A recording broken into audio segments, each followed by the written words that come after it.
kalau kita lihat tuh banyak jenis konten ya. Ada konten yang edukatif ya, ada konten yang memang lebih menghasilkan arahnya tuh lebih ke entertain, atau konten yang bikin orang tuh mau beli produk kita.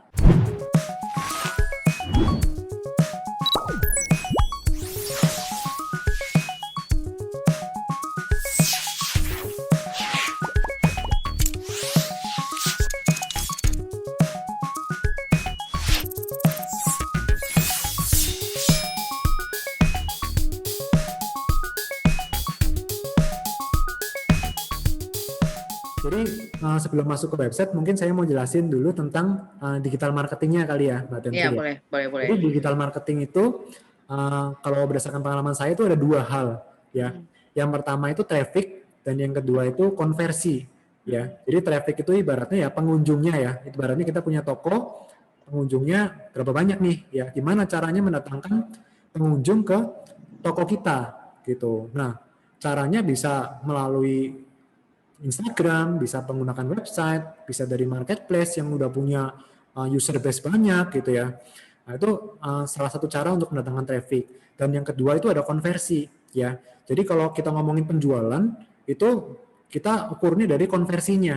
Nah, konversi itu berhubungan dengan konten ya. Konten apa? Karena kalau kita lihat tuh banyak jenis konten ya.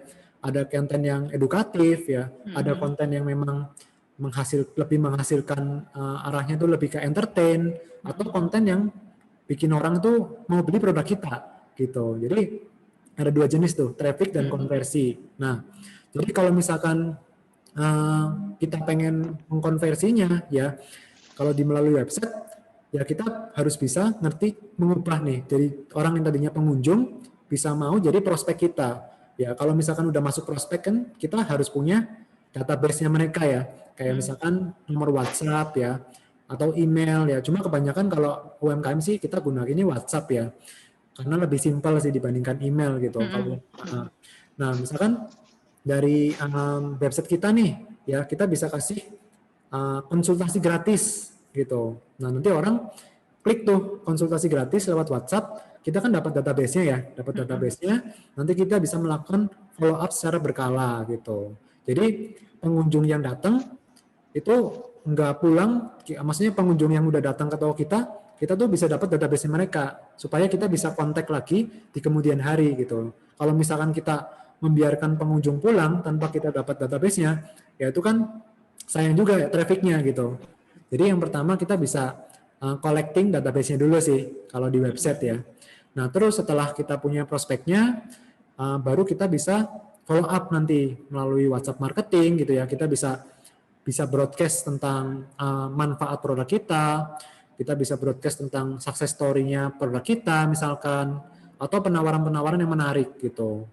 Jadi kita nggak langsung hard sell di awal gitu. Kalau misalkan kita hard sell langsung jualan, orang males untuk masukin datanya di website kita gitu. Nah, setelah kita udah belajar nih, gimana sih caranya orang mau ngasih datanya ke kita gitu ya, masih nomor HP-nya, kasih emailnya gitu ya.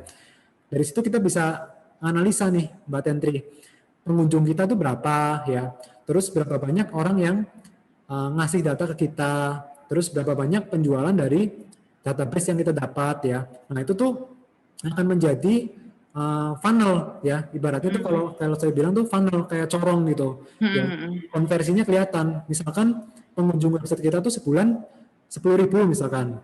Yang kasih nomor WhatsApp-nya itu ada 1.000. Ya berarti kan konversinya 10% ya. Dari 1.000 orang yang ngasih data, 30%-nya beli misalkan. Nah, berarti kan udah kebentuk tuh funnel-nya ya. Ketika kita udah punya funnel-nya, maka kita bisa tingkatin traffic-nya ya. Kita bisa mendatangkan traffic dari SEO atau organik ya, atau kita bisa ngiklan melalui SEM ya. Mungkin buat teman-teman yang baru mulai nih ya jualan di website ya, ada dua cara untuk mendatangkan traffic atau pengunjung di website ya. Yang pertama SEO itu kita secara organik nih ya, kita bikin artikel, bikin konten-konten gitu ya, yang sesuai dengan keinginan target market kita gitu ya.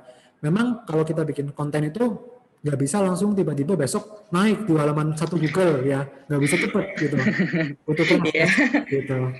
Mungkin bisa sekitar 3 bulan atau 4 bulan ya, tergantung dari jumlah artikel yang kita bikin ya.